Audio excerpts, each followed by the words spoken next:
Hello, welcome to CLSP Politics. Sean Briscoe speaking. So finally got enough data that it was worth doing a debate, post-debate polling video. So here we go. First things first, let's talk about fundraising. So she was able to raise in 24 hours after the debate, $47 million. That's from 600,000 donors. That comes out to $79 per donor. The reason this is important is because there's only so much an individual can give to a campaign, and then you're maxed out and you can't give anymore, right? It's called campaign finance limits.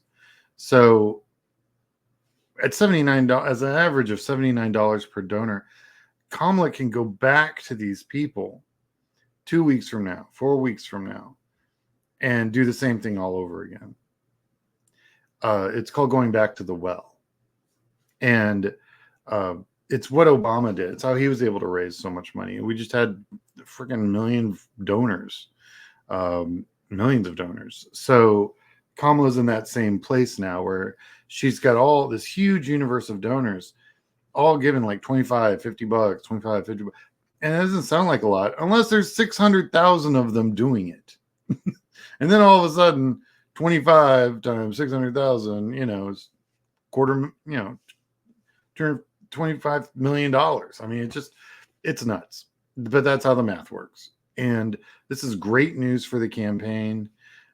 I mean, if no one's actually ever seen any post-debate fundraising like this before, and that kind of tells you how really bad Trump. I think Trump scared the crap out of everyone in America by opening his mouth.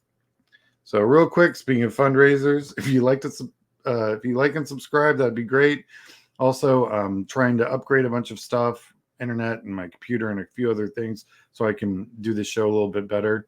I have the channel has a PayPal. It's CLSP Politics. Appreciate any contributions. So let's go to our first poll. So I got some comments that some of my polling wasn't easy to read, so I'm just reformatting it. But all of this comes from the polling data. So this is RMG research poll. They had a huge sample size of 2756. It's actually one of the larger sample sizes, and it spanned from just before the the debate into after the debate. So it's kind of a bit of a mix, but the sample size was so huge, I thought it was definitely worth putting up here. In fact, if you won't see any more polling that doesn't have at least 4 digits as far as sample size for me for the rest of the election cycle. So Harris 51, Trump 47. Now, yeah, there's a 4-point spread, and the margin of error is 2% here. So we're above the margin. But more importantly, Harris broke 50%. That's really, really important, because that says that it's now becoming a majority, not just 2 people in the high 40s fighting it out. What this is telling me is that there are independent voters now just sliding over, because they're the difference. Both parties are basically 45-45, and there's this 10% sliver in the middle.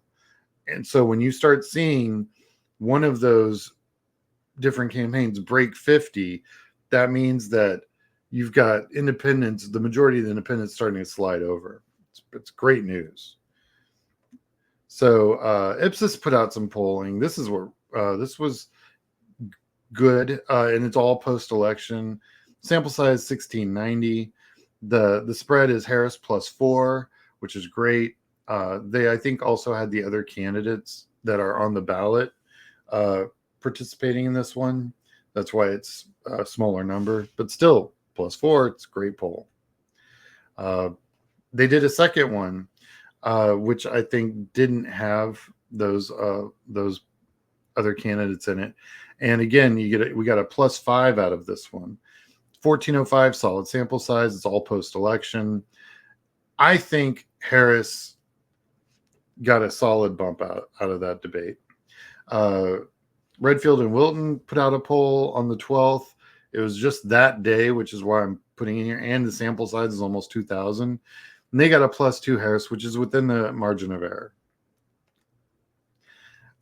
Data for Progress also put out a poll all right after the debate. 1283, okay size, but Harris again had hit 50, and Trump was at 46. So Harris has a +4. Again, good news. So what's the poll of polls say?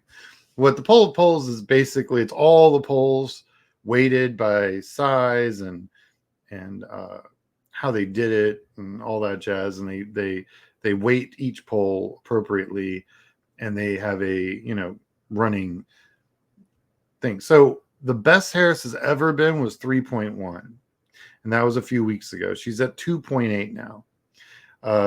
There's a lot more polling going on. There's a lot larger sample sizes. So I think we're definitely zeroing in on what the real number probably is right now. This is one that's kind of interesting. Hope everyone can see it. I'll blow it up a little bit more here. But this is saying what do people want in Congress? And seeing as how the Republicans are about to shut down the government again, Jesus, these guys suck. I would imagine this number is going to go up, but it's plus 2.2 for the Democrats, which is great. Also, it indicates as this has gone up, Kamala has also gotten her margins gotten bigger, which is telling me Kamala might have some coattails, which will be great down ballot. So Harris's favorability is at she's technically, the majority is unfavorable of Harris because who likes politicians, but she's a plus 0.6 for unfavorable. That sounds really bad until you see what the orange idiot's doing at plus 9.5. So he's like, what is that? 17 times more unpopular than Harris. Not a bad place to be. If you're running against this guy, you're doing all right. So I don't have a quote, but I do have a limerick. There once was a man with no plan. He assured us through his fake tan. Oh, just you wait. Things will be great. Just like the casinos I ran. I thought that was pretty funny. I saw that. So voter registration deadlines, very important, everybody. You guys need to pay attention to these dates wherever you are. A lot of people are asking me, how do I check? You can go to your county elections website. Just put in your county name, elections, and that's office. And that should take you, Google that, should take you right to your county website. From there, they'll have some simple instructions. They'll have all of your early voting dates and your registration dates and all the information you're going to need. So definitely go check out the county elections, and your Secretary of State websites are insanely important. And I actually, probably, if you had to ask me, what are the 2 websites in government I go to the most when I'm running a campaign or looking up information for somebody who has got a question or whatever, I'll tell you right now, it's those 2 websites, your county elections office and your state secretary's office. Insanely important. So thank you very much for watching. This has been great. Check your voter status, like and subscribe if you wish to support this channel. We're on PayPal at CLSB Politics. Just like thank everyone. I'm almost at 4,000 subscribers. Blows my mind. I did not expect it to go up this quickly. So, I mean, thank you. It's just me talking. So I didn't expect this kind of response, and just, you guys are great. And I hope everyone has a safe day. Next week, I'm going to be working on my states with choice on the ballot. We're going to go over what are some of the ballot initiatives and what's that look like, and what's the polling for those states look like. So it'll be a fun week next week. All right, have a good one.